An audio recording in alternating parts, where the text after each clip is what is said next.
نہیں پڑھتے تھے، لیکن ایک فرقہ نے جنم لیا، اس فرقے کا نام تھا معتزلہ۔ اس نے یہی فلسفے کا سہارا لے کر کے، منطق اور حکمت کا سہارا لے کر کے مسلمانوں کو بہکانا شروع کیا۔ تب اس وقت ضرورت محسوس ہوئی کہ اب بھی مسلمانوں کو اس تعلیم سے آگاہ نہ کروایا گیا اور نہ پڑھایا گیا تو پھر یہ پوری قوم مسلم جو ہے تباہ و برباد ہو جائے گی اور گمراہ اور بھٹک جائے گی راستے سے۔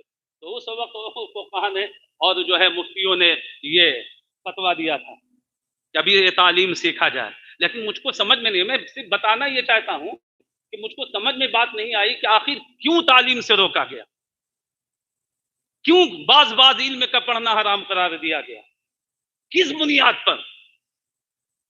جبکہ ہم جب پڑھتے ہیں پہلی آیت اللہ کی نازل کردہ اقرا بسم ربک الذی خلق، سنیے، علم ایک محدود دائرے کا نام نہیں ہے، محدود سبجیکٹ کا نام نہیں ہے۔ علم لا متناہی ہے، جس کی کوئی انتہا نہیں ہے۔ لیکن آج اگر ہمارا بچہ اگر صرف ناظرہ قرآن شریف پڑھ لے تو ہم سینہ چوڑا کرتے ہیں، میرے بیٹے نے قرآن پڑھ لیا۔ ارے وہ جاہل کا جاہل ہے۔ آپ نے الحمدللہ رب العالمین الرحمن الرحیم مالک یوم الدین پڑھا، کیا سمجھا؟ یہ پڑھنا ہے تو جو نہ پڑھے ہوئے تھے پڑھ کر کے بھی ویسے ہی ہے نا؟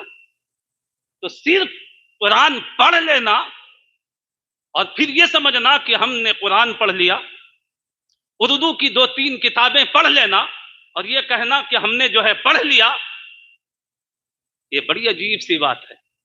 تو یہ تعلیم یہ محدود نہیں ہے، اور جب قرآن کی پہلی آیت پر غور و فکر کیجئے گا تو علم کی اہمیت سمجھ میں آئے گی، اور علم کا دائرہ آپ کو سمجھ میں آئے گا کہ قرآن کہنا کیا چاہ رہا ہے۔ قرآن نے کیا کہا؟ کسی ایک علم کے ساتھ خاص نہیں کیا، بلکہ قرآن نے مطلق فرمایا، اقرا بسم ربک الذی خلق، کہ اے محبوب پڑھیے اپنے رب کے نام سے جس نے پیدا کیا، جس نے پیدا کیا۔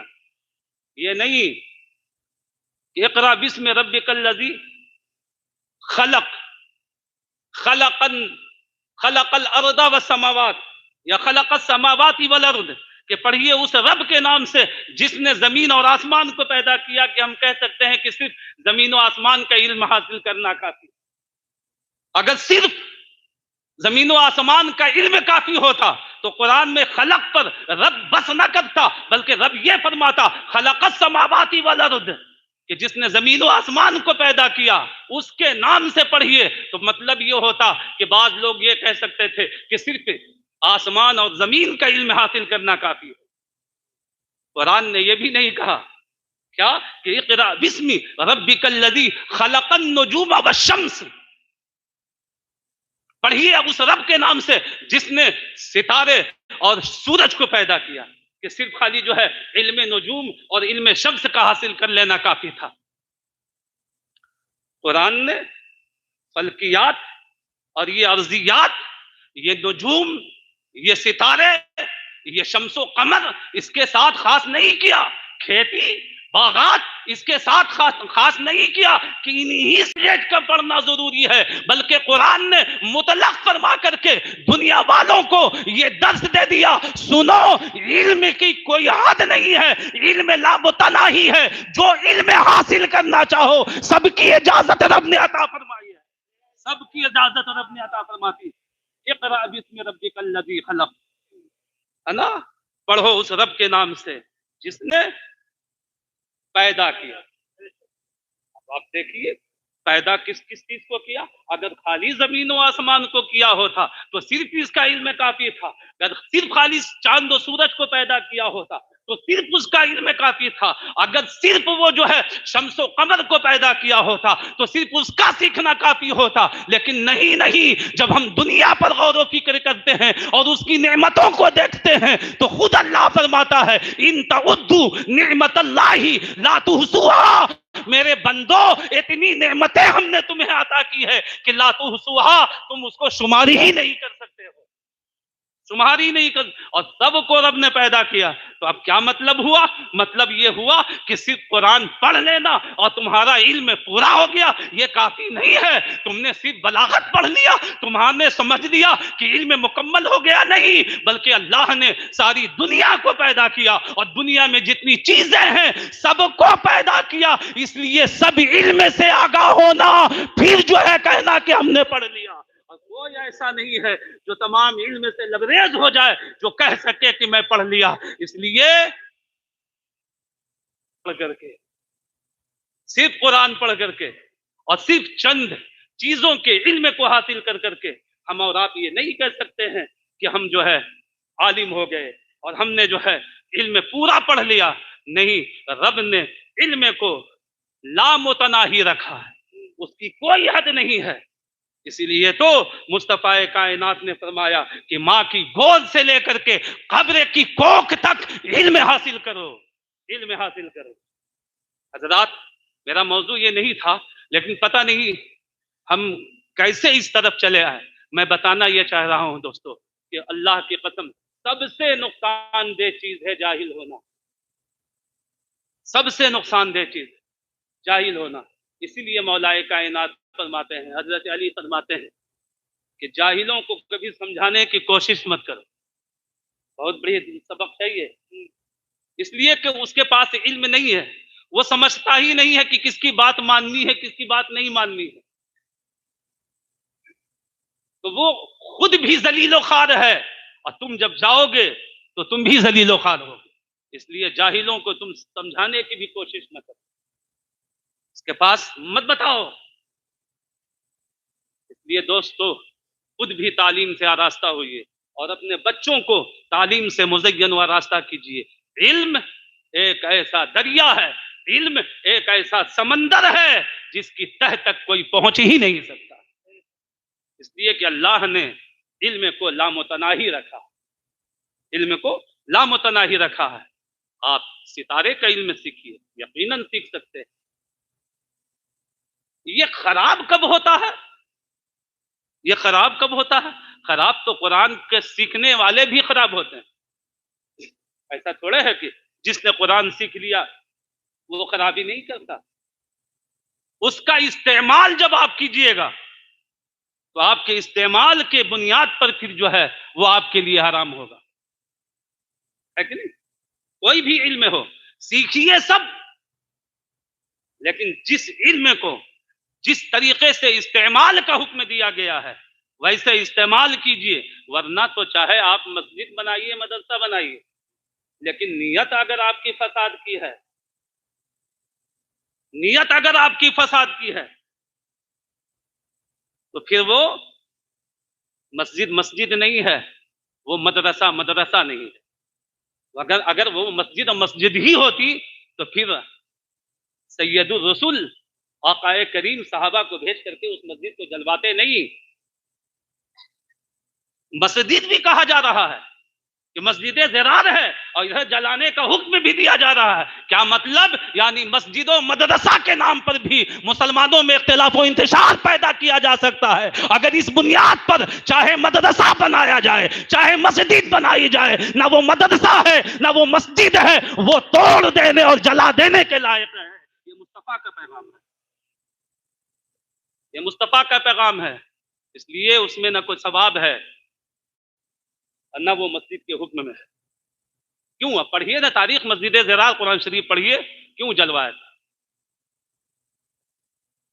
تو یمن کا ایک بادشاہ تھا، آپ سمجھ رہے ہیں، وہ اللہ کے رسول صلی اللہ علیہ وسلم کا ازلی دشمن، اسلام کا دشمن. اس نے بہت کوشش کی نقصان پہنچانے کی، لیکن فانوس بن کر جس کی حفاظت ہوا کرے وہ شمع کیا بجھے جسے روشن خدا کرے.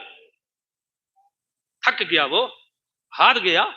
تب اس نے ایک صورت نکالی، نے کہا مسجد قباء کے سامنے، مسجد قباء کے سامنے اپنے کچھ کہے جانے والے مومن، جو اپنے کو مومن کہتے تھے لیکن تھے نہیں وہ مومن، وہ تھے نہیں مومن، لیکن خود بھی اپنے کو مومن کہتے تھے اور مدینے والے بھی انہیں مومن سمجھتے تھے، کیونکہ چھپائے ہوئے تھے نا، چھپا ہوا کچھ تھا، ظاہر کچھ تھا۔ اس کو کہتے ہیں منافق۔ ایسے شخصوں سے اس نے رابطہ پیدا کیا، اور رابطہ پیدا کرنے کے بعد کہا کہ تم ایسا کرو کہ تم ایک مسجد بنواؤ، مسجد قباء کے سامنے، اور پھر ہم یہاں سے لشکروں کو لے کر کے آئیں گے اور اسی مسجد میں بیٹھ کر کے پھر جو ہے ہم ہم مسلمانوں میں تفرقہ ڈالیں گے اور رسول اللہ کے خلاف بھڑکائیں گے، اسلام کا دشمن بنائیں گے، اور پھر وہیں سے پھر مسلمانوں پر حملہ کریں گے۔ یہ سازشیں تھی، اور اتنا ہی پر بس نہیں، مسجد بنی، مسجد بنی، اور پھر اس بدبخت نے کہا ان مومن نما مومنوں سے، ہے نا، کہا کہ ایسا ہے کہ جاؤ رسول اللہ کے پاس، اور یہ بھی کام ہوتا ہے صاحب، یہ بھی کام ہوتا ہے کہ جاؤ رسول اللہ کے پاس اور کہو یا رسول اللہ ہم نے مسجد بنوائی ہے، پہلی نماز آپ پڑھا دیجیے۔ یہ دیکھیے سازش، پہلی نماز آپ پڑھا دیجیے۔ گئے، اس وقت تک وحی نازل نہیں ہوئی تھی، ان ہوا الا وحی یوحا، مصطفیٰ وہی بولا کرتے ہیں جو رب کا حکم ہوتا ہے۔ گئے، کہا یا رسول اللہ مسجد بنایا ہے، سب کی خواہش ہے کہ آپ پہلی نماز آپ پڑھا دیتے۔ اللہ کے رسول صلی اللہ علیہ وسلم نے فرمایا دیکھو میں ابھی جنگ تبوک کو جا رہا ہوں اور میں اس کی تیاری میں مصروف ہوں، میں وہاں سے جب واپس آؤں گا تو پھر میں پڑھا دوں گا۔ اقرار بھی ہو گیا، اقرار بھی کروا لیا ان لوگوں نے۔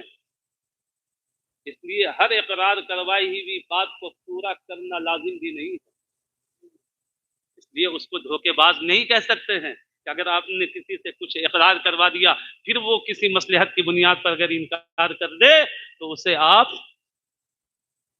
دھوکے باز نہیں کہہ سکتے ہیں، اس لیے کہ اقرار رسول اللہ سے کروا چکا تھا، رسول اللہ کر چکے تھے، ہے نا۔ گئے غزوہ تبوک، واپس جب ہونے لگے تو یہ لوگ شاد بات تھے کہ آج تو اپنا کام بننے والا، رسول اللہ نے پڑھا دیا تو کام ہی بن گیا، پھر تو کام ہی بن گیا، پھر تو اپنا سارا کام بن جائے گا۔ جب راستے میں آنے لگے تو اللہ نے حضرت جبریل امی کو بھیج دیا اور کہا یا رسول اللہ مسجد کے نام پر اسلام کو نقصان پہنچانے کی بہت بڑی کوشش کی جا رہی ہے، اس لیے آپ وہاں نہ پڑھائیں، یہاں سے اسلام کو نقصان پہنچایا جائے گا، مسلمانوں میں تفرقہ ڈالا جائے گا، اس لیے آپ نماز ہرگز نہ پڑھیں۔ اللہ کے رسول صلی اللہ علیہ وسلم تشریف لائے اور لانے کے بعد چند صحابہ کو بلایا اور بلا کر کہا کرتا ہے تم جاؤ اور جانے کے بعد اس مسجد زرار کو توڑ دو اور توڑ کر اس کو جلا کر راکھ کر دو۔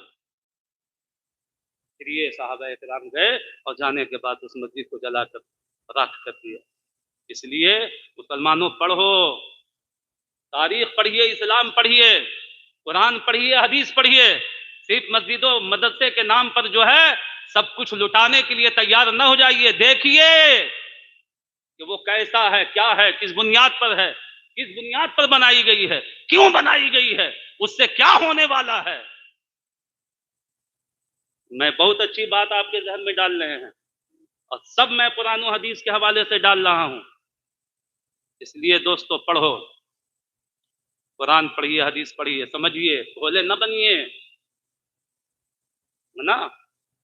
بہرحال میں یہ کہہ رہا ہوں کہ بچوں کو تعلیم سے آراستہ کیجیے، اس کو پڑھائیے، جتنا ہو سکے علم کی دولت سے مالا مال کروائیے، ورنہ سب سے نقصان دہ چیز ہے جہالت، جاہل رہنا۔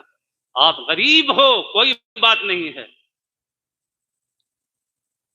آپ بالکل آپ جو ہے مسکین ہیں، فقیر ہیں، کوئی بات نہیں ہے، علم سے آپ جو ہے اپنے آپ کو مزین و آراستہ کیجیے، اور یاد رکھیے کہ حضرت سلیمان، غالباً حضرت سلیمان کو یا ہاں حضرت لقمان حکیم کو اللہ نے دو چیزیں رکھی کہ تم حکمت لوگے یعنی علم لوگے یا نبوت لوگے؟ اب دیکھیے کیا کہا، علم لوگے، حکمت لوگے یا نبوت؟ نبوت سمجھ رہے ہیں، نبی ہونا معمولی شرط نہیں ہے، نبی ہر کوئی نہیں بن سکتا، دستار نبوت نہیں ملتی ہے کہیں، کوئی مدرسہ، کوئی یونیورسٹی، کوئی کالج آپ کو نبی نہیں بنا سکتا دستار باندھ کر کے، یہ فضل مولا سے ملا کرتا ہے، اور اس مولا نے کہا کہ کیا لوگے؟ چوائس دیکھیے، حضرت لقمان حکیم کہا یا اللہ مجھے علم چاہیے، حکمت چاہیے، علم کو ترجیح دی اور حکمت سے اپنے آپ کو سرچا۔ پوری صورت ہے قرآن پاک کے 21ویں پارے میں سورہ لقمان، پڑھیے کیسا علم انہوں نے چھلکایا ہے اور کیسی کیسی نصیحتیں کی ہیں حضرت سلیمان نے، آپ پڑھیے۔ اس لیے خدا را علم سے اپنے آپ کو سجائیے، علم سے اپنے آپ کو سنواریے، کوئی کام بغیر علم کے، ایسے ہی اللہ کے رسول نے یہ نہیں فرمایا ہے کہ عالم کی ایک رات کی عبادت اور زاہد عبادت گزار عابد کی 100 راتوں کی عبادت، 1000 راتوں کی عبادت جو ہے وہ بیکار ہے عالم کی ایک رات کی عبادت پر۔ اور بعض کو کہا تو یہاں تک فرماتے ہیں کہ عالم صرف سویا رہے اور زاہد عبادت کرتا رہے، اس عالم کا سونا یہ زیادہ ثواب رکھتا ہے اس کے عبادت کرنے سے۔ یہ سب میں برملا کھلا بول رہا ہوں، یہ لائیو چل رہا ہے نا، کوئی یہ نہ سمجھے کہ اپنی طرف سے بول رہے، دنیا دیکھ رہی ہے، اس لیے سمجھیے علم بہت ضروری اور اشد چیز ہے، علم کے بغیر آپ کو کوئی کدھر بھی لے جا سکتا ہے، کوئی کدھر بھی موڑ سکتا ہے، یہی جہالت ہے جو کبھی کبھی جو ہے وہ رسی کو سانپ بن دکھلا دیتی، اور کبھی سانپ کو حقیقت میں جو ہے جو سانپ ہوتا ہے اسے رسی بنا دیتی، آپ سمجھ رہے ہیں؟ اس لیے تعلیم کو سمجھیے، تعلیم اور ایجوکیشن کے لیے اللہ نے جو اہتمام برتا ہے کہ کسی اور چیز کو جو ہے اللہ نے کوئی آیت نہیں اتاری ہے، اگر پہلی آیت تو وہ ایجوکیشن اور علم کے تعلق سے، تعلیم و تعلم کے تعلق سے اللہ نے قرآن کی پہلی آیت نازل فرمائی، اس لیے پڑھیے۔ بہرحال ایک مرتبہ درود پاک پڑھ لیجیے، اللہم صلی علی سیدنا و شفیعنا و حبیبنا و نبینا و مولانا محمد وعلی آل سیدنا و مولانا محمد کما تحب و ترضا بان تصلی علیہ صلاۃ و سلاما علیک سیدی یا رسول اللہ یا حبیب اللہ یا نبی اللہ۔